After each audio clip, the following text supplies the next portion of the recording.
So let's wait another minute and then we'll start. This is going to be a long lecture. And again, as always, if you must leave at precisely, what's the time, 9:10? No, whenever it is, 9:40. Please do so, but I'd appreciate it if you could just hang around till the end of the lecture. So this is where we are essentially at the home stretch. We have 8 more lectures. We have variational autoencoders this week. We'll be talking about GANs next week. And then we'll be talking about Hopfield networks and Boltzmann machines. And then we have a couple of guest lectures on graph neural networks and RTNs. So let me begin with today's lecture. So this is a new series on generative models that we can build, use just generative statistical models that we can build using neural networks. And this week's topic is variational autoencoders.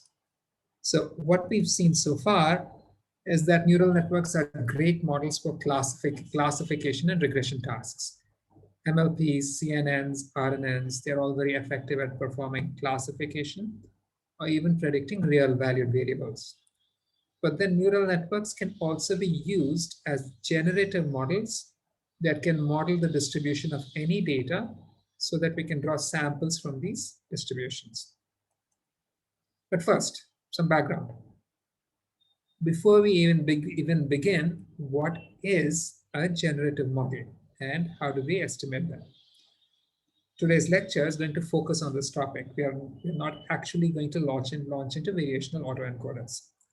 Now, a generative model is essentially a statistical story for how a given data might have been generated. And the typical story is that this data was generated by drawing from a specific form of distribution. Like this data was generated by drawing from a multinomial distribution, or it was generated by draws from a Gaussian. Now, from a computational perspective, you can think of a generative model for a given data as this magic box, which when given a random seed is going to generate outputs such that the distribution of the outputs is very similar to that of your data. And now we can use this model to explain statistical properties of the data or even make predictions about it.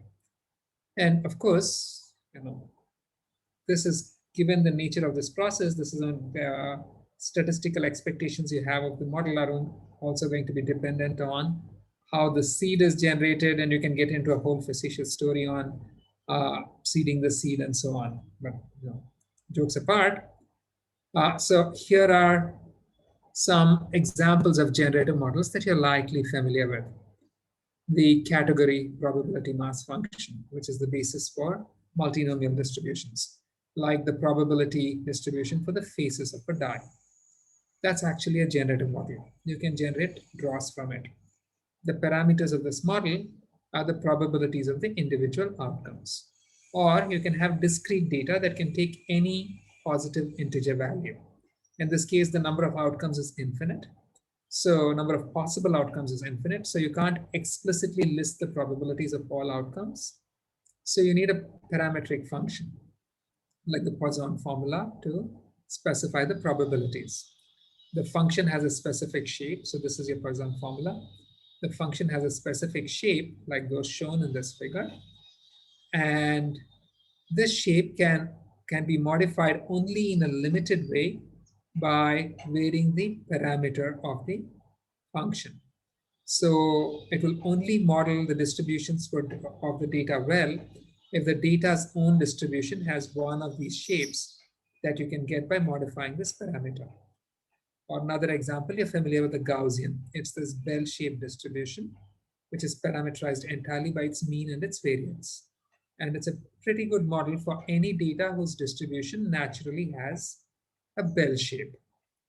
So when we learn a generative model to model the distribution of some data, we start with some observations from the data. And then we choose an appropriate parametric form, p of x theta, with parameters theta, and estimate the parameters theta such that our generative model best fits our observations in some sense. And the hope here is that if we learn this model to fit our data, then it can also represent data outside the training set from the same source. Now, this is the same situation as when you're training a general neural network. But when we are speaking of generative statistical models, there's a little more to it. To get an idea of the principles behind training generative models, let's consider a couple of examples. Here's one. The multinomial, like say the distribution for a dice. You want to estimate it. So you roll the dice many, many times. At the end, you plot a histogram of outcomes, say this one. So N1, N2, N3, N4, N5, and N6 are the number of outcomes that were the number of outcomes of the die that were 1, 2, 3, 4, 5, and 6 respectively. Now, given this histogram of outcomes, if you were informed that the true distribution of the dice is one of these two guys to the right, which of these two would you choose as your preferred guess for the true distribution of the dice that generated this histogram? Anyone? Which one would you choose? The lower one. The lower one, of course, right? Why? Because I have no reason to believe that like the dice roll that I did is a crazy one that is like not representative of the data. So you're speaking of representative. So you're saying that this one fits this guy better, right? Yeah. Here's another example. This histogram to the left is the actual histogram of Kepstral components, Kepstral coefficients from speech signal. Now it looks about bell-shaped. And if we were to decide to model this distribution using a Gaussian and have a choice of these three Gaussians shown by these three curves, which of these three do you think best embodies this distribution? Anyone? The red one again, right? Because it fits the data best in some sense. So in both this case and this one, we have a notion of a fit, but what exactly is it? Now, it's very obvious to you visually what it means and what fit means and which one fits best because you can see it. But there's an underlying assumption that you made when you chose either the red one here or the lower histogram over here.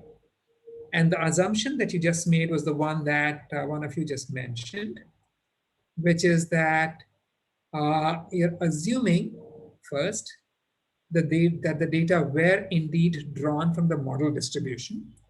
And more importantly, you're assuming that the world is a really, really, really boring place. So what this means is that everything that you have observed is very typical. There's nothing unusual about what you have observed. And so the consequence of this world is a boring place assumption is that the data that you've got is typical of the distribution that it came from. So the distribution is very likely to have generated the data that you saw. Now, in fact, in both of these examples, you actually chose the distribution that was most likely to have generated our data. It assigned high probability to frequent events and low probability to infrequent events. So the implicit assumption that you had over here is that these data are very typical of the distribution. So I'm going to choose the distribution for which these data are most typical. You flipped the logic backwards. What you actually did was to apply the maximum likelihood principle. You chose the distribution for which the observed data is least unusual.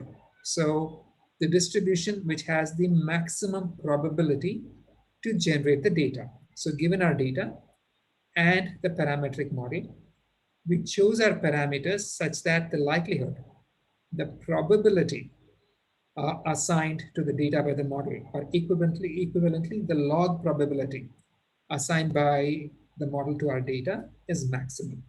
So let me formalize this with a couple of examples.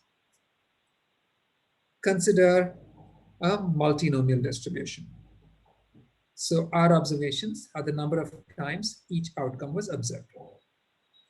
The parameters of the model, of course, are the probabilities of the various outcomes. So if we are learning this from some data, the overall probability of the data, considering the data instances to be independent, is the product of the probabilities of the individual instances as given by this model. So using the maximum likelihood principle, we will maximize this probability, or equivalently, the log probability, because the log is more convenient. And we're going to maximize this term with respect to the parameters of the model, namely the probabilities of the different outcomes. Or consider the Gaussian distribution. We are given a number of data instances and we want to model the distribution as Gaussian. Again, assuming that the instances are independent, the total probability of our data is the product of the probabilities of the individual instances as given by the Gaussian. The Gaussian distribution has only two parameters, the mean and the variance. So the maximum likelihood principle says we must determine the mean and variance that maximize the probability of our observations, this log probability term, as given by the Gaussian. Again, the log here is a matter of convenience. So let's try to solve these. In the case of the multinomial, we can group the observations by value. So if it's a dice, we have some n1 instances of 1, n2 instances of 2, and so on. So we can group all of these observations by the outcome that was observed in that particular observation.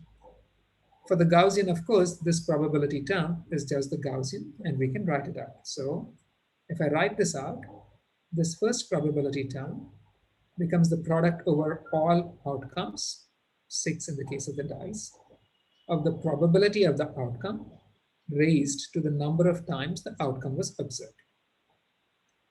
Again, for the Gaussian problem, the probability of any observation is just a Gaussian with mean mu and variance sigma squared computed at that specific observation. Now, again, we are maximizing the log probability as a matter of convenience. Why? Because when you take a log, these multiplications become summations. And so for the multinomial, the total log probability reduces to this. It's the sum over all outcomes, all 6 faces of the die if it's a dice, of the multiplication or the multiplication of the observations became of the probabilities of the observation became a sum, right? So that's where we got the sum of these outcomes. So the sum over all outcomes of the number of times each outcome was observed times the log of the probability of the outcome. So if we just maximize this term with respect to the probabilities of the outcomes, subject to the constraint that these probabilities must sum to 1, then here is the answer you're going to get for the maximum likelihood estimate of these probabilities. The probability of any particular outcome is simply the fraction of all observations that was that outcome. This is a very familiar answer. We've seen this through school. The point is, this is actually a maximum likelihood estimate. Now for the Gaussian too, if you write out the log Gaussian explicitly for the observations and then maximize this term with respect to the mean and the variance by differentiating it with respect to them and setting the derivatives to 0, you get these familiar answers. The estimated mean is the average of the data, and the estimated variance is the average of the squared centered data. And again, these are familiar formulae. As it happens, these are maximum likelihood estimates. So I'll launch a poll, yeah, a quick poll.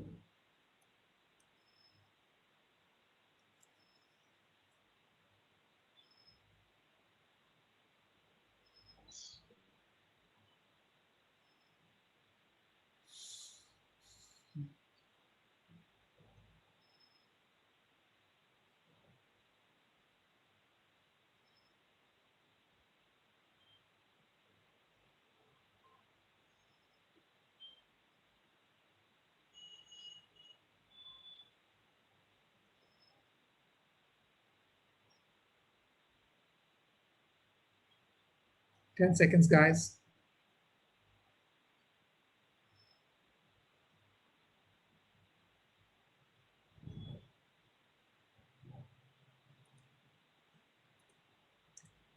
We just stated this. Both of these statements are obviously true as we just defined them.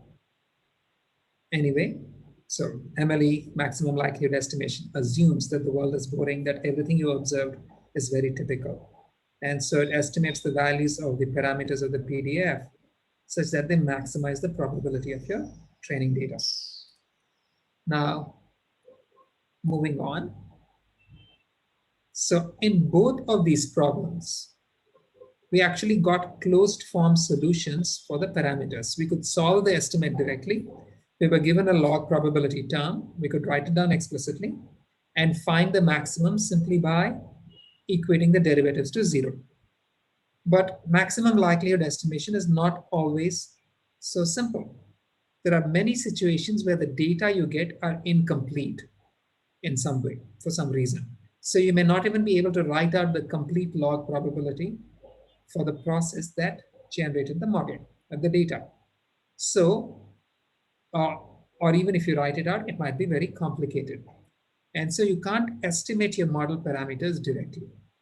Now, the reason your data are incomplete could be there could be different reasons. It could be because the data themselves have missing components, or because the structure of the model causes issues.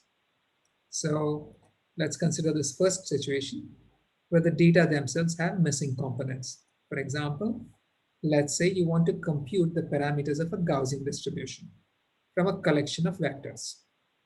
But now our data have a problem. Many of the vector components are missing. So each of these bars represents one of your data vectors. These black components are missing. This kind of data are very common. For example, when the census board takes census, they ask all sorts of information about your demographic, about your income, about your education and whatnot, and not everybody wants to answer all these questions. So they simply leave the entries blank. And so when you get the vector of responses, you're going to find that some responses are missing. It doesn't mean these components are 0, they're just missing. Or for example, movie ratings. When you watch movies on Netflix, you rate them. You may watch maybe 1,000 movies, but Netflix has millions of movies, most of which you will not see and you will not rate. So your vector of movie ratings is very sparse. Only some of the values are filled in, most are missing. And Netflix must compute rating statistics from these incomplete data. And so if I want to model these data using a Gaussian, I have to estimate the Gaussian mean and variance from these incomplete data. Now, how do we do it? You cannot just write out the log likelihood and maximize it because all of these components are missing from the data. Now, in the original maximum likelihood formulation, we had a collection of complete data.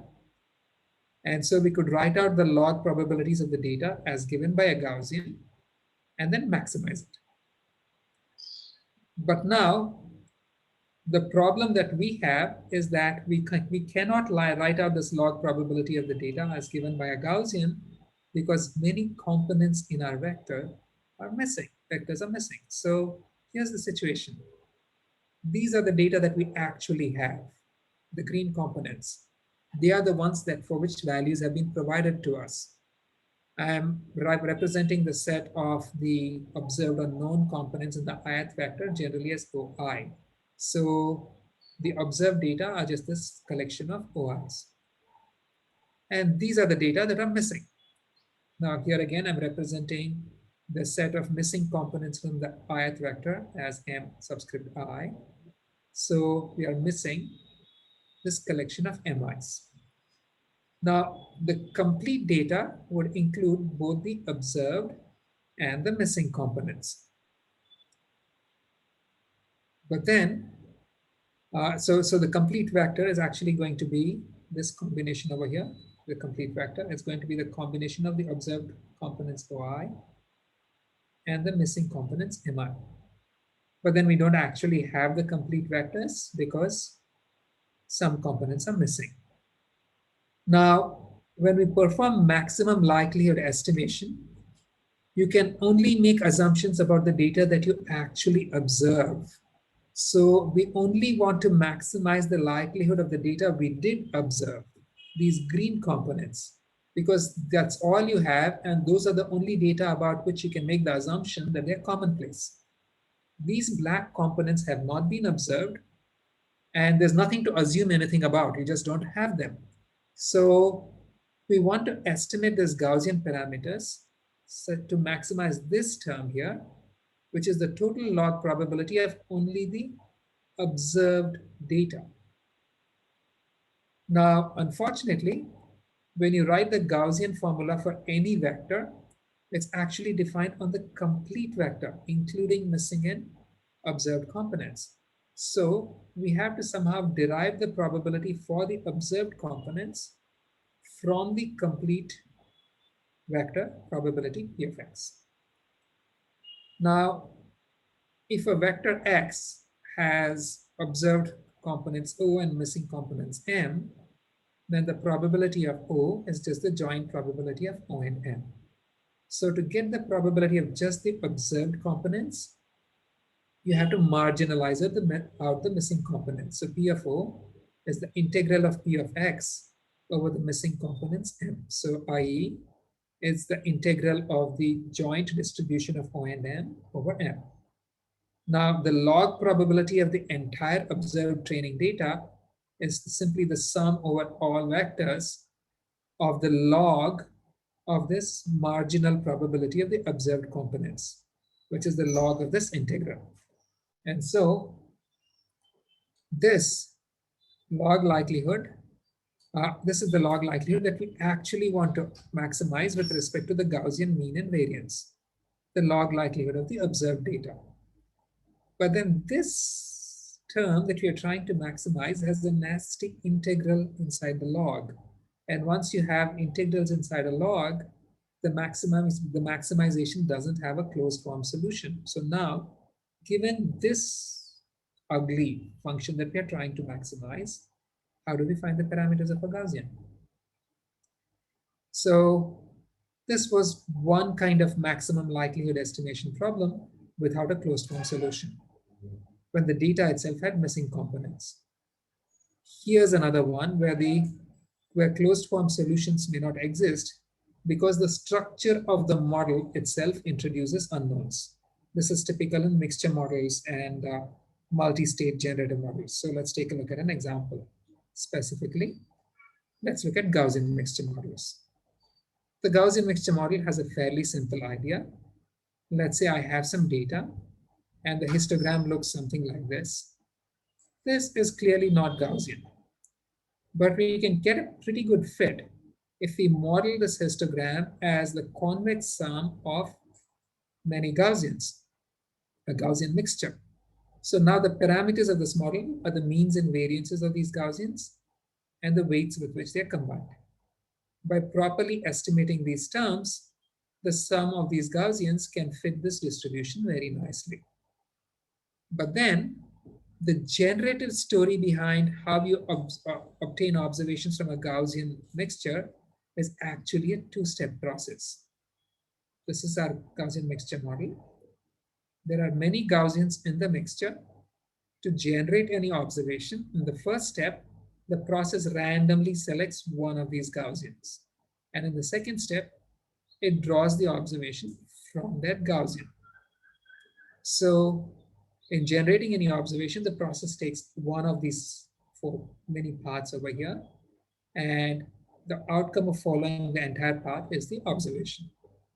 In each path, first you select a Gaussian and then draw an observation from it. So the generative procedure to produce an observation requires the drawing of two variables. The first variable, the variable k, selects the Gaussian, and the second generates the observation itself from the kth Gaussian. Now, the probability of the complete sequence of steps that generated the observation is therefore the joint probability of both variables k and O. which is simply the product of the probability of K, which is the probability of selecting the kth Gaussian, times the probability of generating the observation from the kth Gaussian. Now, all of this, selecting the Gaussian and generating an observation from it, is internal to the process. It's inside this box.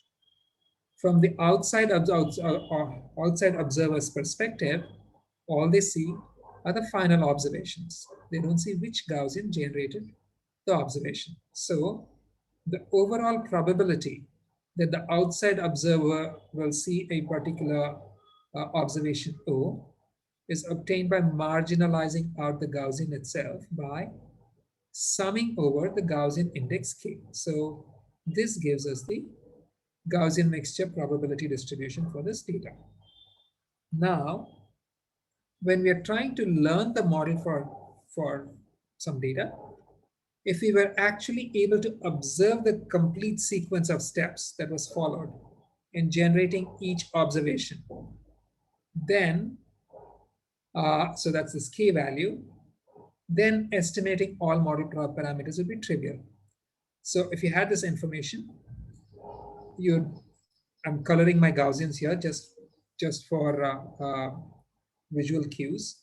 So if you knew exactly which Gaussian each vector was, observed vector was drawn from, then you could just segregate out all the vectors drawn from the blue Gaussian, shown by these blue bars here, and use your standard formula to estimate the mean and variance for the blue Gaussian. Similarly, you could say red vectors, you could segregate out all the green vectors and estimate the parameters for the red and green Gaussians. The problem, though, is when you get a collection of data to learn model parameters from, you only get the final output vectors. The information about which Gaussian generated which vector is missing. So now again, if we want to perform maximum likelihood estimation, we want to compute the parameters of all of the Gaussians such that the total log probability of the observed data is maximized, which is the sum over all observations of the log probabilities assigned to the individual observation vectors by our model.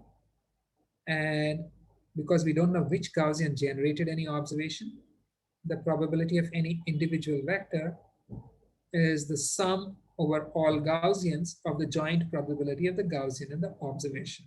We are marginalizing out the Gaussian over here, which of course is this formula here. And so when you actually write down the maximum likelihood estimate, you end up with this log of this ugly term here, which has a summation inside the log. And directly optimizing functions that include a log of a sum, like this one over here, is very challenging. And again, this summation happened because we have to marginalize out the Gaussian itself because we don't know which Gaussian the generating process actually selected in order to draw any observation. So all of these are cases where we have some missing information, data or variables, and we have to marginalize these out to compute the probability of the observed data. Now, in this slide, I'm generally representing these missing variables as the term H. These H could either represent missing stages, outcomes within the generating process, like in the case of the Gaussian mixture, or explicitly missing data components, like our Gaussian example. So H is a standard notation. And because we don't have H, we have to marginalize out H by integrating or summing it out. And so the maximum likelihood solution ends up trying to maximize the log of a sum or an integral. And maximizing logs of sums is hard. They generally won't be closed form solutions. So this is the general layout of the problem that we end up dealing with, and we're going to deal with in the next couple of classes. And so what we will try to do is to get an approximation of this term over here that's more tractable. So that we can now maximize that approximation. Now, to learn models in this kind of setting with incomplete data, we can use an algorithm called expectation maximization. Now, if you observe, the slide count suddenly jumped from 39 to 65. That's because I have a whole lot of slides on explaining the development of the expectation maximization algorithm and why it must work. Please look them over because they're in the quiz. I'm just going to summarize it. So here's how the expectation maximization algorithm looks. We have a maximum likelihood estimation problem here, where we're trying to estimate the parameters of a generative model by maximizing the total log probability of our observed data, which we get by, there should be a P here, there's no log here, which we get by marginalizing out the missing information. We can't solve it directly, so what we will do is to come up with an alternative function called an empirical lower bound, which is shown by this J over here. Now, or elbow. Now, the elbow is a function of two identical variables, theta and theta bar. The elbow we construct, which generally has this formula here. I won't explain it. Please look it up. It has an interesting property. As a function of theta, it is guaranteed to be a lower bound on the log likelihood of the data itself. So it will always, this elbow function will always be lower than or equal to this log likelihood. But it has the specific property that when theta bar exactly equals theta, then this elbow is exactly equal to the log likelihood itself. And so, given these properties, once you construct an elbow of this kind, we can construct a simple iterative algorithm to estimate the parameters. We'll start off with some initial estimates, theta 0, and then to find the k plus 1th estimate of theta, we construct the elbow with the kth estimate of theta in the place of theta bar, and then maximize this guy with respect to theta. We will iterate this process until the algorithm converges. And it's easy to show that each iteration of this algorithm will increase the overall log likelihood. So this is a nice hill climbing algorithm that will give you a local maximum for the log likelihood. You'll at least get a locally optimal estimate for theta. And so here is the overall EM algorithm. You initialize the parameters and you iteratively compose this auxiliary function, which is just the relevant portion of the elbow that depends on theta, using the current estimate of theta in place of theta bar. And then you maximize this with respect to theta to get the next estimate. Again, the logic behind the elbow and why this should work is on the slides. It has a certain amount of math. I'm not going to go over the math in class. Please see the slides. I expect you to read it because it will appear in the quiz. But now we have a second pole. So,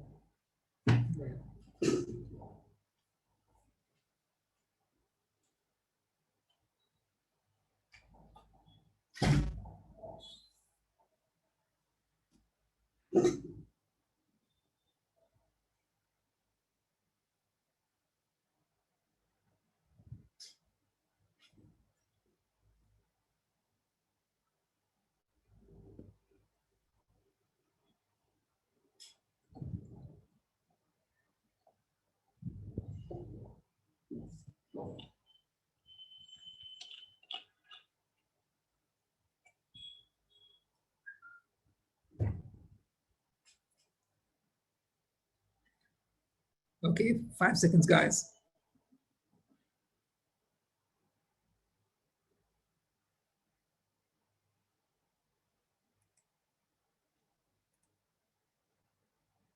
I think I may have said the whole setting wrong. The first 3 answers are right and the last one is wrong. Anyway, moving on. So there was a lot of threat of math, although we didn't actually go into it. But then, as you know, in this class, we prefer explaining things pictorially. So let's try to develop a more direct intuition between what EM actually does when we try to learn a generative model from incomplete data. And we'll do this by looking at examples. We saw two cases of problems where missing data made maximum likelihood estimation hard. So let's revisit them. Let's consider the first problem first, where we were trying to estimate a model when the data itself had missing components. So this is the specific problem we considered, where we were trying to estimate a Gaussian with incomplete vectors. We had all of these vectors, but then for each vector, we had only the green components and the black components were missing. Now, the complete data is the combination, the union of the green and the black components, the observed and missing components. If all of these vectors had been complete, then the estimation of the Gaussian is trivial. We know the formula. Unfortunately, the data are not complete. We are missing components. So what we will try to do is to complete the vectors by filling in the missing components so that we can estimate the Gaussian. So to see how we do this, let's consider this one single vector, like this one to the left. Now it is missing one component. So what we'll do is to try to complete this vector by filling in this missing value. But what value should we put here? You can't just fill in any random number. There are statistical dependencies between the components of the vector. So the value that you fill here must statistically agree with the observed components. It must be possible for it to occur along with these observed values in a real data distribution. So we have to fill it with a plausible value that agrees with these remaining observed components. But what is this plausible value going to be? Is there even a unique plausible value? Now, to explain what I mean, let me give you a trivial example. Let's say these vectors are descriptors of people. So each vector describes a person. And the observed components over here are gender, height, and age of the person. And the missing component is weight. And so now, suppose I got a vector for a male person, 6 feet tall, 30 years of age, male, but I don't know the weight. So what is the value I'd fill in for weight? Is there a unique value for the weight of 6 feet tall, 30-year-old males? No, there's a whole range of weight values. There isn't just one unique plausible value. So instead, we're going to ask ourselves this question. If I had a large number of vectors, gazillions of them, that all had exactly the same value for the observed components as our vector, then what would the value for this missing component be? So in our example, we'd ask ourselves, if we had a large number of 6 feet tall, 30-year-old men, then these are all, what are their weights going to be? And the answer is, you're going to see a large range of values. But the distribution of weights you would see would be very specific to 6 feet tall, 30-year-old men. In general, if you had a large number of clones of this observation, you'd expect to see every possible value for the missing component. But the occurrence of any specific value, m, is going to be in proportion to the a posteriori probability of the value given the observations. Now again, going back to our tall person example, if we had a tall male person who was 30 years old, then the weights that you would see, you'd see a large range of weights, but some weights are going to be more common than others. And so with this weight, the distribution of the weights is going to be specific to tall 30-year-old men, which means the number of times you're going to see a particular weight, say 200 pounds, is going to be proportional to the a posteriori probability of 200 pounds, given that the person is male, 6 feet tall, and 30 years old. So in general, you're going to see every possible value for this missing component, but the frequency with which you're going to see any specific value for the missing component will be in proportion to the a posteriori probability of that value given the observations. Was this clear? Did this make sense to you guys? Any questions? Just one answer. So if Manish is representing everybody, well, that's what it will be. I'll assume you all got it, but okay. So instead of choosing just, so what we'll do is instead of just choosing one value for this missing component, I'm going to make a large number of clones of my incomplete vector and fill the missing value with every possible missing component with every possible value it can take, where each value occurs in proportion to its a posteriori probability. So we'll fill in these missing elements with all possible values of m, but the number of times you will see a particular m will be in proportion to p of m given O. So basically, we're filling in these missing values, missing entry with all values in a statistically consistent way. And so each incomplete vector now becomes a large, potentially infinite collection of complete vectors, which all have the same observed components as the original, but the missing values are completed in every possible way.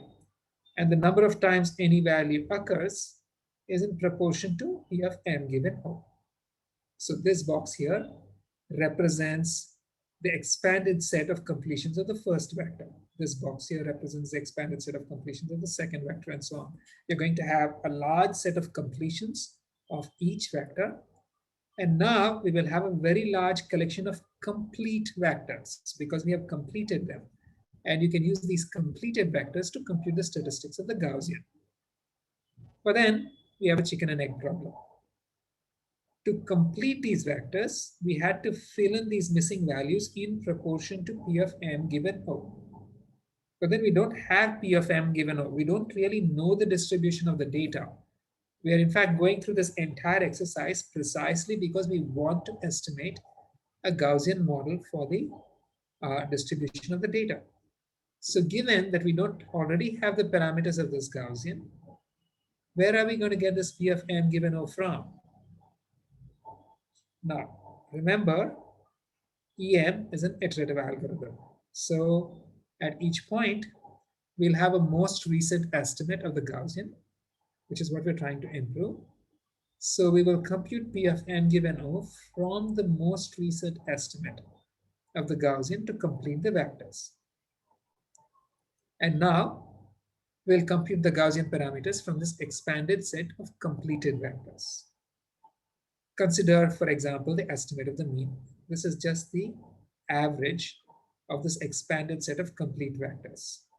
Now, this expanded set of complete vectors, I can group them by the observed value, by these blocks. And I can rewrite the summation as a double summation. The first is the summation over these blocks. Each block represents one observed vector.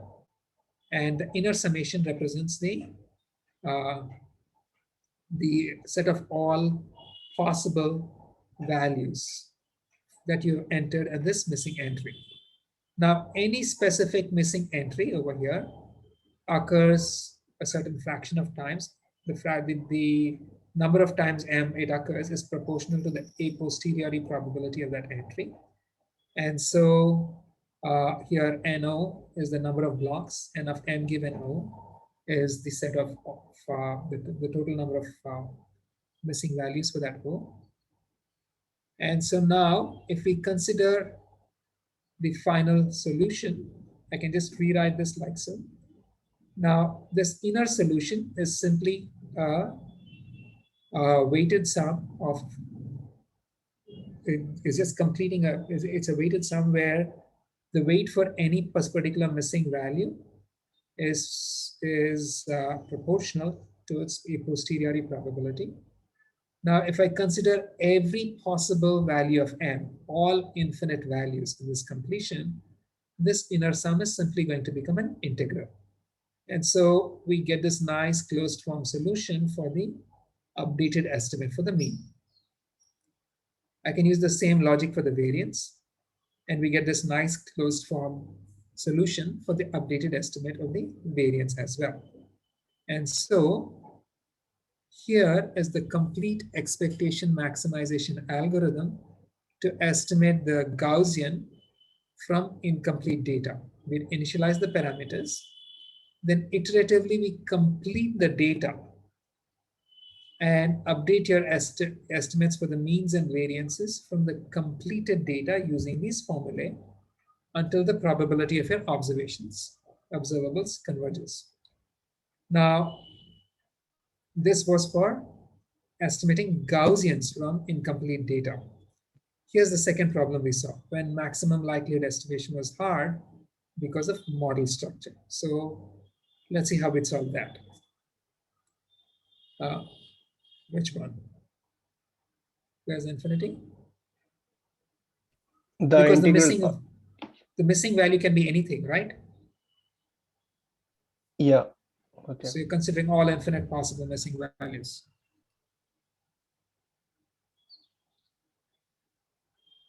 Make sense? Yeah, yeah. Okay. Now let's take the second kind of problem. Let's revisit the case of Gaussian mixtures. Again, for each vector, the ID of the Gaussian that generated the vector, which is represented by this dot, is missing. Ideally, if we had both this guy and the vector, which is to say if we had both the observed vector and the ID of the Gaussian which produced the vector, then estimating the Gaussian mixture parameters was trivial. But we don't have this Gaussian ID. So this information is incomplete. And so we're going to try to complete the data by filling in the Gaussian ID over here for this variable. Again, let's consider a single vector for how we would do this. We don't know which Gaussian generated it. The color of this dot is unknown. I'm coloring my Gaussians over here, red, blue, and green. So now ideally, again, we need to know this dot, but we don't have it. So we're going to try to complete the information over here by filling out the identity of this Gaussian. Except again, you can't be certain which Gaussian generated it. Every Gaussian is capable of having generated it. The blue, red, and green Gaussians could all have generated it with different probabilities. And to see why, consider that you had an observation over here. You can see that every one of these Gaussians has some probability of generating an observation here. So to fill the color of this dot, we're going to again ask ourselves, if I had a very large number of copies of exactly this vector that had been obtained from this mixture Gaussian, how many of these would have come from each Gaussian? And again, if you had a large number of fractions of this observation, the fraction of the instances, or if you had a large number of copies of the same observation, the fraction of all of these copies that came from any specific Gaussian, say the blue Gaussian, is going to be proportional to the a posteriori probability of the Gaussian given the observation. And so when I make all of these clones, the number of clones that have the color blue is going to be proportional to P of blue given O. The number that have green is going to be proportional to P of green given O. The number that have red are going to be proportional to red given O, because that is your expectation. I have these Gaussians. If I got a large number of observations of exactly a specific value, then what you would do is you would segregate. If you had let's say you actually could draw this distribution, you could, if you segregate, how do I explain this? Let me give you an example. So let's say you have lots and lots of people in a room, and amongst the people you have many people who are exactly 5 feet 6 inches tall, and 60% of the people in the room who are 5 feet 6 are male and 40% are female.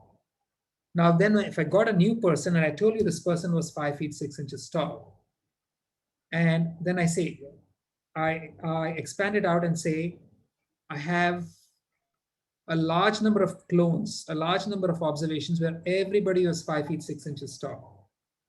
Then how many of them were male and how many of them were female? You're going to answer, obviously, 60% are going to be male and 60% are going to be female.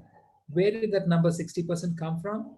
That was the probability of male given 5 feet 6 inches. It was the a posteriori probability of the category given the observation. So applying the same principle over here, if I had many copies of this observation, the number of these which would have come from each of these Gaussian is simply going to be proportional to the a posteriori probability of the Gaussian given the observation. So what I will do is to estimate my Gaussian mixture, I'm going to make many copies of each incomplete observation and complete them by filling in the missing Gaussian value with every one of the Gaussians in proportion to the a posteriori probability of the Gaussian given the observation in proportion to P of k given O. And now that we have completed the data, I'm going to use this completed data to estimate the Gaussian mixture parameters. And again, to compute the a posteriori probability P of k given O, I need to know the distribution parameters, the P of k and P of O given k, basically the probability of selecting the Gaussians and the parameters of the Gaussians themselves, which we don't have. So again, because EM is an iterative algorithm, we will always have a current estimate of the model parameters, and we can use these to estimate these posterior probabilities. And now once each vector has been cloned and completed, we have a large number of complete data instances. And within the completed clones of any vector within this box, the fraction that are assigned to any Gaussian is simply going to be proportional to the a posteriori probability of the Gaussian P of k given O, computed using the current estimate of the model parameters. And now we're going to use these completed data to re-estimate our model parameters. And for this, we can segregate the completed data by Gaussian. So put all the completed blue vectors from all of these boxes in one set. Put all the completed green vectors in another one. Put all the completed red ones in the third one. And then now from each of these sets, you can compute the parameters, the mean and the variance of the corresponding Gaussian.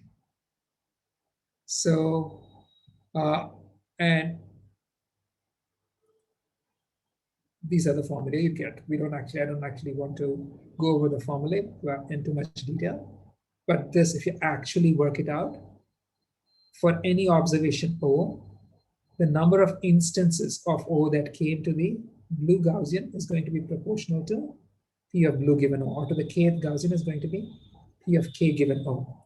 And so the number of clones that we have for the kth Gaussian is going to be P of k is proportional to P of k given O. And so when you actually compute the average of all of the completed blue vectors over here, k is blue in this case, that's simply going to be, you're going to have P of k given O copies of O for each O. So you sum them all up and divide by the count. That gives you the updated mean. You can use the same logic to estimate the variance estimate. So here is the EM algorithm to estimate Gaussian mixtures. We're going to initialize the means and variances of all Gaussians, then iteratively complete our training data and re-estimate the model parameters using these formulae until the log likelihood of the training data given by our model converges. Now, in my examples, I didn't focus too much on the math or the formulae. That wasn't the point. The point was to bring out the general EM principle. Regardless of the problem, what we do is we complete the incomplete data by filling in the missing variables with every possible value in proportion to their posterior probability. And then we re-estimate the parameters from the completed data. And another thing, in the examples that we actually saw, we actually effectively completed the data in every possible way. Now, we didn't actually explicitly complete the data. We only did this implicitly because the math worked out. If we considered every possible way of filling in the missing values in proportion to their posterior probability, we got nice closed form formulae for the re-estimated parameters. But then there's a different way of doing this. Instead of implicitly completing the vectors in every possible way, you can explicitly complete them by simply sampling from P of m given O. So for each input vector that's incomplete, we can generate several samples of the missing components by sampling from the posterior probability distribution, and then fill in copies of this guy with the samples that you generated from this distribution. And now we're going to explicitly have a large collection of completed vectors, and you can use these explicitly completed vectors to re-estimate your model parameters. And so this gives us our alternate approach to EM. We complete the data by filling in the missing values with samples drawn from the posterior probability P of m given O, and then re-estimate the parameters with these completed values. And so here's the overall EM principle. Remember this, we're going to need it. We're given some data which has some components or some information missing. We must learn a generative model from it. So we will initialize our model parameters. Then we iterate the following steps. We complete every input observation by filling in the missing component values in proportion to their posterior probabilities given the observation. We can do this by either by implicitly considering every possible value with its posterior based proportionality, or by explicitly completing the data by sampling the posterior probability distribution of the missing components. And once we've completed the data, we can re-estimate the model parameters. And so this highlighted algorithm is the expectation maximization algorithm, which performs maximum likelihood estimation of generative models from incomplete or partial data. We'll use this later for VAEs, so remember it. So now we have another form.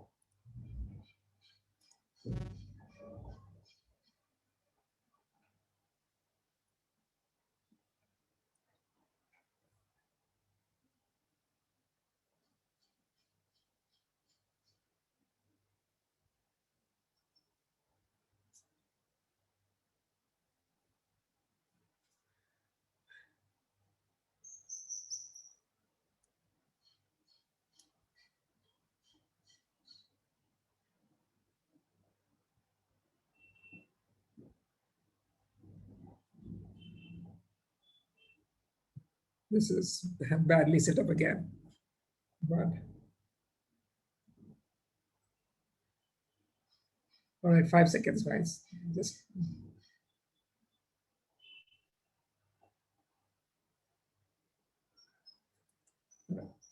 I thought I'd said this right.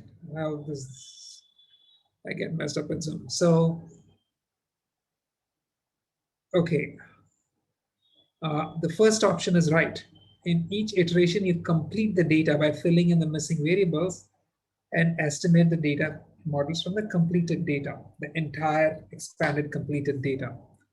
A data instance can be completed by filling in the missing terms with every possible value in proportion to its a posteriori probability, or it can be completed by randomly drawing samples of the missing components from the a posteriori probability distribution, which is what we saw last.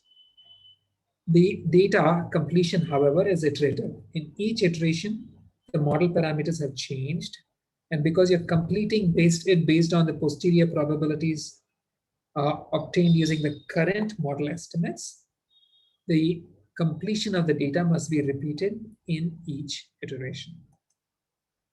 So I'll stop here, pause here for a minute, because I'm going to change gears.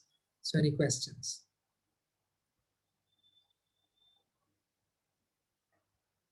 Questions, anyone?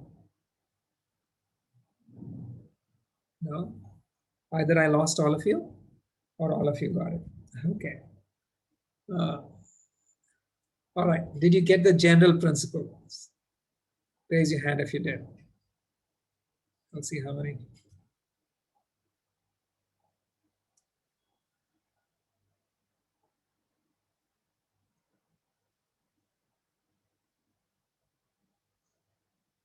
So I lost about 80% of you guys. That's not good. Okay. But anyway, be that as it may, right?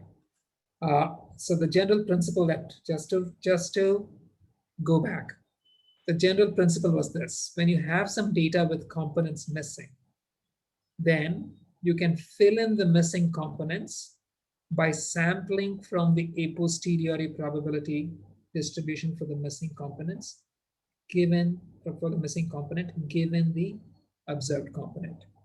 And you can fill it in once, or you can fill it in a large number of times and make many copies. And so you do this for every one of your observations. And once you fill in the missing components, you're going to have completed data. And using completed data, it's trivial to estimate model parameters. So we could do this both for the Gaussian case and for the Gaussian mixture case. The basic idea was when you have missing variables or missing data components, you can fill them in either implicitly by just considering every possible value, or by explicitly sampling the posterior probability distribution and then use it to re-estimate the model. That is EM. So I'm just switching gears. We're going to be talking about principal component analysis. Now, EM is one of the foundations of variational autoencoders. The other one is PCA, so I'll jump into it. In PCA, you're given a set of centered data, say all of these data points whose mean is at the origin. And the aim is to find a principal subspace for this data, where the principal subspace has the property that when you project all the data onto it and approximate the data by their projections on the subspace, then the total squared error that you make from this approximation, which is the total squared length of all of these lines, is minimum. So when we perform PCA, we're actually searching for this subspace. So if these are all of our points for which we want to find a principal subspace, and this is our principal subspace, the line says that if you projected every point on it, the total squared error is minimum. Then this is what PCA does. It scans through all the subspaces until it finds one such that the total projection error, which is the total squared length of all of these lines connecting the points to their subspace projections, is minimized. So now you don't actually need to explicitly search through all possible subspaces to find the correct one. Because the term that we are minimizing, the squared projection error, is a quadratic, it's convex. And so we can actually write out formulae and find the solution in closed form. So let W be a unit vector along the subspace. Then the length of the projection of any vector X on the subspace is the inner product between, so consider a line is the inner product between X and W, it's X transpose W. So by Pythagoras theorem, the squared projection error, which is the length of this dotted line, is the squared length of X minus the squared length of this projection, which is the square of X transpose W, which expands to this term here. So the total squared projection error over the entire data set is the sum of this projection error term computed over the entire data set. we want to find the subspace basis W that minimizes this. We can solve for it by differentiating this error with respect to W and equating it to 0 with the constraint that W is a unit vector. That's the assumption we began with. And when you do that, you end up with this familiar eigenvalue equation for PCA, which we can solve for the principal subspace W. So this is the solution everybody who has ever with. But then there's also an iterative solution for PCA. Mathematically, the PCA problem is this. If W is the basis for the principal subspace, then any point on the subspace has a position Z.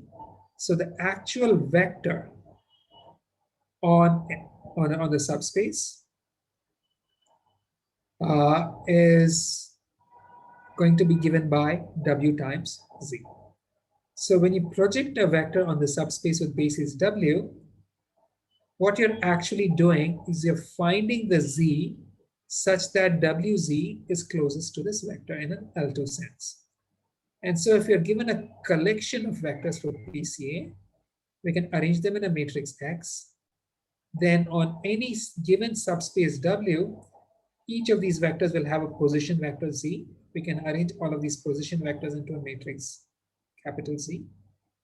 And then PCA simply becomes the problem of finding the W and the Z such that WZ approximates X closest in an L2 sense.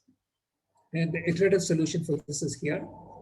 We can initialize Z, then we fix the W and find the Z which minimizes the total L2 error. Then we fix the Z and find the W which minimizes the total L2 error. And then we can iterate between these two steps. Each step minimizes the L2 error. So the iterations will continuously decrease the L2 error.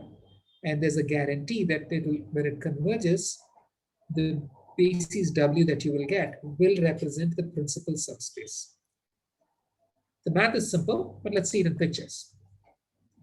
Let's say we have these black points as our data.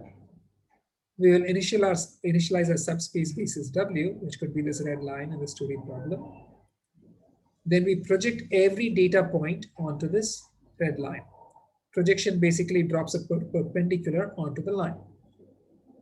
Now, so each black dot, when you project it, is going to be approximated by the red dot that it's attached to by this dotted line. But now here's an interesting bit. Suppose that this line, which represents the principal subspace, is pivoted at the origin and has the ability to rotate around the origin and stretch. Now, suppose I attach each vector over here to its corresponding projection with a string. And the string has an elastic tension, which is proportional to the squared length of the line. Now, after initially dropping a projection of each of these points on this plane and then attaching them with these strings, if I release the subspace and let it rotate and stretch, it's going to rotate and until the total tension in these lines is minimized. At this point, the lines are not necessarily going to be perpendicular to the line or even parallel to each other. It's going to find the position where the total tension in all of these lines is minimized. And at that point, the individual lines may be oriented anyhow. Now, the total tension, as I explained, it is basically the same as the total squared length of these lines. Now, in the next step, I can minimize the tension in the individual lines again by releasing these red dots and letting them slide along the subspace, slide along the line. And when you do that, each dot is going to move until this connecting string is shortest, at which point the dot is going to be the perpendicular drop of the data point on the subspace. Then I can go back and anchor these red dots again on the subspace and let the line rotate and stretch.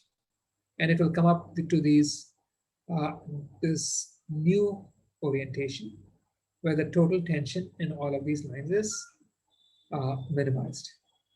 And then I can unfix the red dots and let them move along the line till they come to a stop perpendicularly below the data points. I can keep iterating through these steps where first I anchor the dots, the projection dots, and let the line rotate. Then I release the dots and let them arrange themselves to minimize the tension in the strings, basically the squared length of the lines.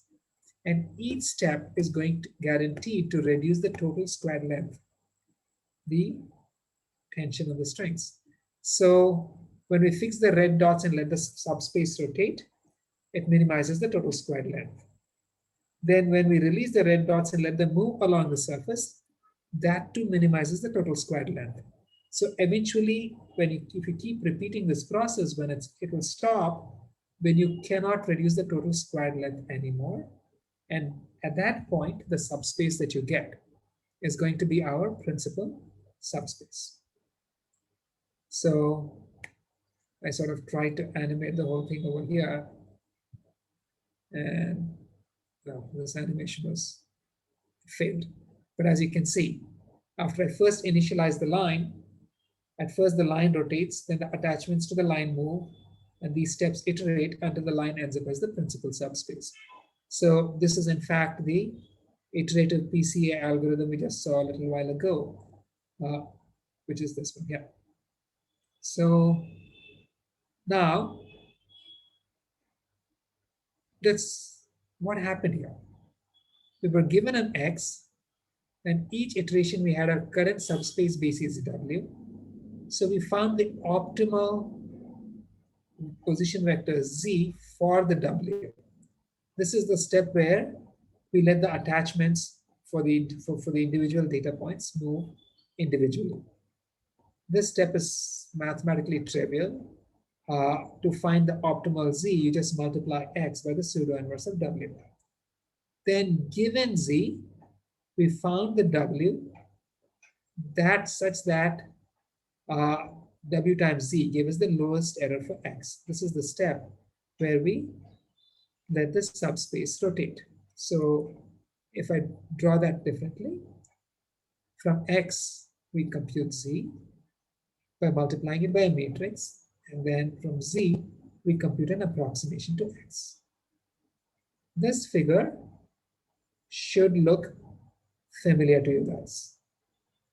This is just an autoencoder with linear activations. You can encode X to Z and then decode Z to recover an approximation to X. So when we use backprop to learn this model, it's just learning both Z and W in tiny increments. So is this making sense to you guys? Did you get everything so far? The iterative solution to PCA. Did this make sense? Yes or no?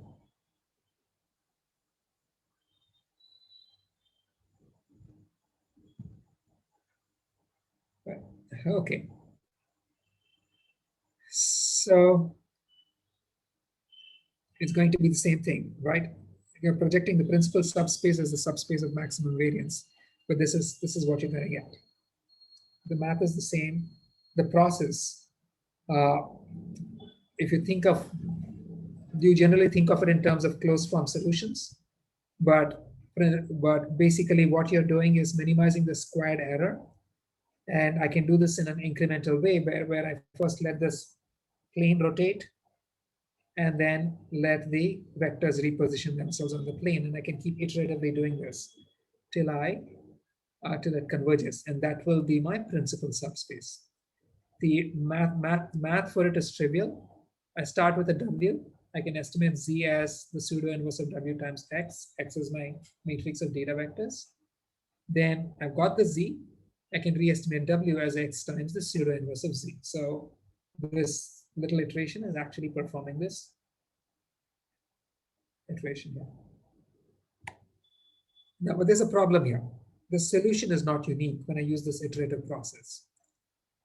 I can transform, because what can happen is that I can transform this basis W to some W prime by post multiplying it with some invertible transform B, and compensate for it by pre-multiplying Z by B inverse such that W prime Z prime is the same as WZ.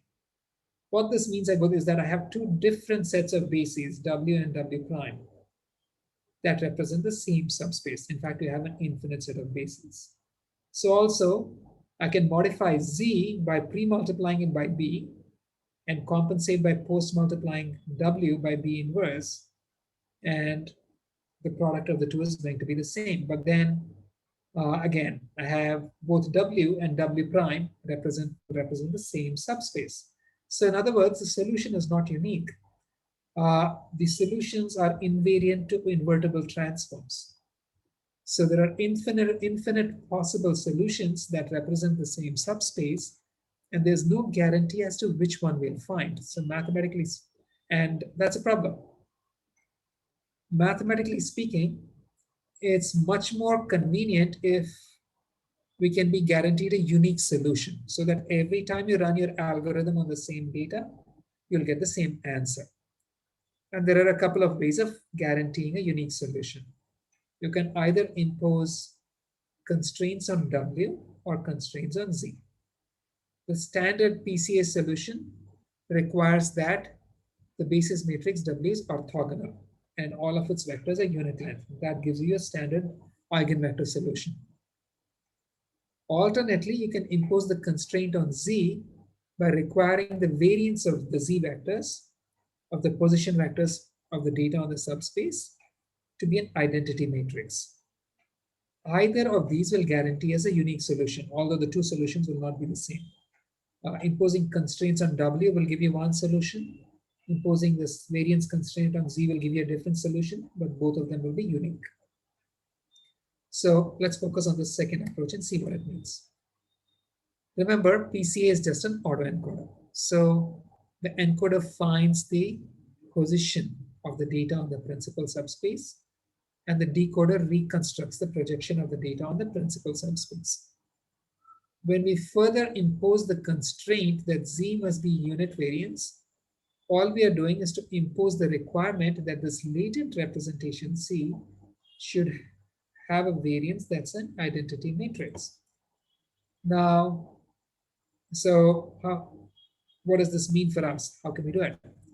Let's go back and look at what the iterative solution is actually doing. Now, the data that we got when we were trying to perform PCA, it was actually incomplete. Every data vector has a position on the principal subspace, but we didn't get this position. If someone had given us the position of each data vector on the principal subspace, we could have uniquely identified the plane, but this position is missing. So we used an iterative solution. We initialized the subspace, or rather the basis for the subspace. And then using this initial subspace, we completed the data by computing the appropriate Z's for each vector. And then now that we had the complete data, we went back and re-estimated the principal subspace and iterated. And each iteration, we used our current estimate for the principal subspace to complete the data, and then use the completed data to re-estimate the principal subspace. So what does this look like? Anyone?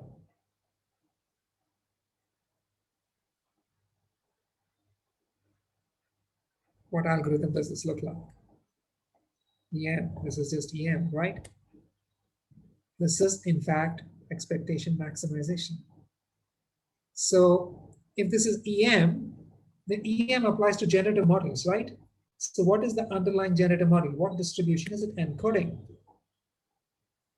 Imposing the constraint on Z here to have a unit variance is the same. Again, remember that PCA is just an autoencoder. So imposing a constraint on Z to have a unit variance is the same as assuming that this Z is drawn from a standard zero mean unit variance Gaussian. It also means that the decoder of the autoencoder is in fact a generative model. And it turns out that PCA, our linear AE, actually has a nice generative story. The generative story is this for PCA. that when we want to generate data, we have a principal subspace centered at the origin. In order to generate any data point, we first take a Gaussian step on this principal subspace. By Gaussian, I mean that the vector step you take on the plane is drawn from a Gaussian. Then from the place where you end up, you take another Gaussian step, but this time it's perfectly orthogonal to the subspace. And so when we perform PCA, we are given a collection of these points, which have all been generated in this manner, where to generate any point, you first took a Gaussian step on the principal subspace and then took a Gaussian step perpendicular to it. And given only these data points, we must estimate this plane and the characteristics of the Gaussian steps we take on the plane and off the plane. So here is the overall generative story for PCA. You first draw Z from a k-dimensional isotropic Gaussian, where k is the dimensionality of the principal subspace. Then you transform the drawn Z by a linear transform A to get A times Z. So A is our basis matrix for the subspace, and drawing Z and transforming it by A is the same as landing you at this point, the Gaussian step on the plane. And then you add a noise to the outcome, where the noise E is a zero mean Gaussian noise that's entirely orthogonal to the principal subspace. And then you get your final data point. But because the noise is constrained to be only orthogonal to the principal subspace, its covariance matrix D must necessarily be low rank, because the noise only occurs in some directions, and it must also be orthogonal to A. And so when we perform PCA, we are implicitly obtaining a maximum likelihood estimate of A and D from the training data. And so when we see this model through the lens of a linear autoencoder from the previous class, with Gaussian constraints on the latent representation, the decoder of our AE is a generative model. The decoder's weights are just your PCA basis matrix. The encoder only projects data onto this latent variable Z. So the encoder transforms X into a Gaussian distributed Z. The decoder transforms the Gaussian Z into the principal subspace reconstruction X hat. And if Z is Gaussian, the decoder is only a linear transform, so X hat is Gaussian. The orthogonal error E is Gaussian. The sum of two Gaussians is a Gaussian. So it turns out that PCA actually assumes that the data are Gaussian. The actual model it assumes is that the data are Gaussian and that the data all lie very close to a principal subspace. And so the model that the principal data has, as PCA has, is that the data are Gaussian on the principal subspace, but your observations have some orthogonal noise added to the data. And so what you get is the original data plus some noise that are orthogonal to the principal subspace. But the overall distribution of the data, both with and without the noise, are Gaussian. So PCA encodes a Gaussian distribution. And when you perform PCA, you are performing maximum likelihood estimate of a very specific model for how those Gaussian data were generated. So there's a quiz here. I'll do it after my next few slides. Hang on, Tanya, hang on a bit. So I'll just have a couple more minutes. Now, so here's the thing. PCA always assumes that the noise is orthogonal to the data. The data lies in the principal subspace, and it says the noise is always orthogonal to it. Now, is that realistic? Now, if you think of it as a model for real life data, this is kind of a bogus assumption. In real life, noise often looks like data itself. I mean, consider sound. If you sit in a silent room and close your eyes, you can hear whispers and voices and music even in the silence, because the noise that the noise has actually got characteristics which resemble regular data. Similarly for images, if you just look at random collections of pixels, those collections can actually begin to look like things. You can begin to see faces and cats and other patterns in the noise. So it's not true that in the real world, data and noise are always orthogonal to one another. Noise can look like the data. And so to account for that, we'll generalize this model by removing the restriction that the noise must be orthogonal to the principal subspace. And so we will do that by saying that after taking your Gaussian step on the principal subspace, the noise that you add can be in any direction. The only constraint we will put on it is that the noise is going to be an uncorrelated Gaussian noise, which means that the covariance matrix of D is now full rank, but it's a diagonal covariance matrix. And so the updated generative model is this. We draw Z from an isotropic Gaussian and pass it through our linear transform. Then at the end, we add an uncorrelated full rank Gaussian noise, which means we first take our Gaussian step on the plane, but from there we can take our next step in any direction to generate our final observation. So this is what we will call a linear Gaussian model. It differs from PCA in a very key way. In PCA, if you're given the principal subspace, because then, in PCA, there's only, given the principal subspace, there's only one way to generate any observation. You take a step directly below the observation, and then you've got to take a step perpendicular of the plane to that observation. And that's because the noise is constrained to be orthogonal to the principal subspace. And the linear Gaussian model, even given the principal subspace, there are many ways to generate any given observation because the noise can be in any direction. So there are infinite ways to generate any observation.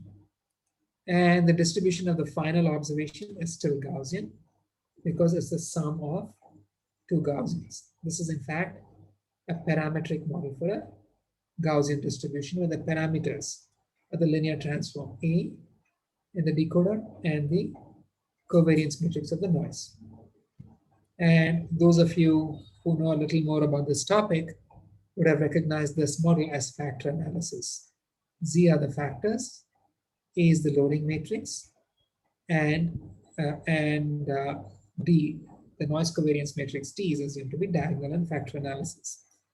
The key problem is that the manner in which this model can generate any data instance is no longer unique.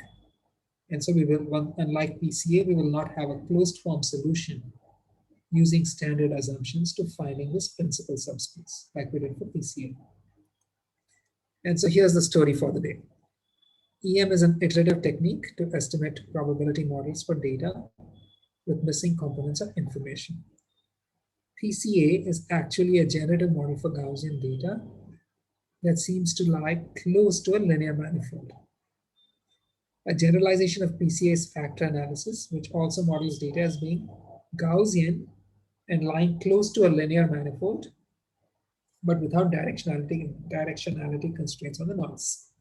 And we're going to continue with variational autoencoders are an extension of factor analysis, where you say that this transform doesn't need to be linear, it can actually be nonlinear. And so we'll continue with factor analysis and variational autoencoders in the next class. So does anybody have any questions?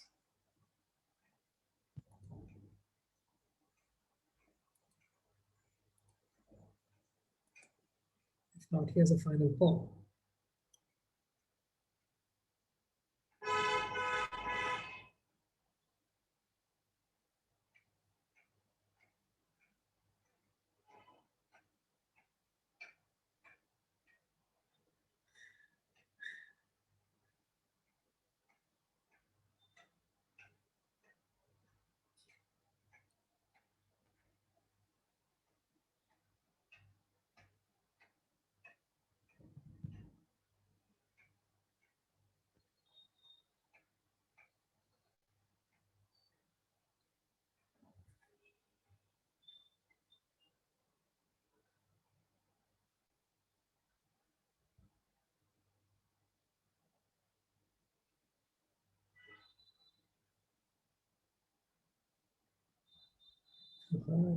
Let me stop this.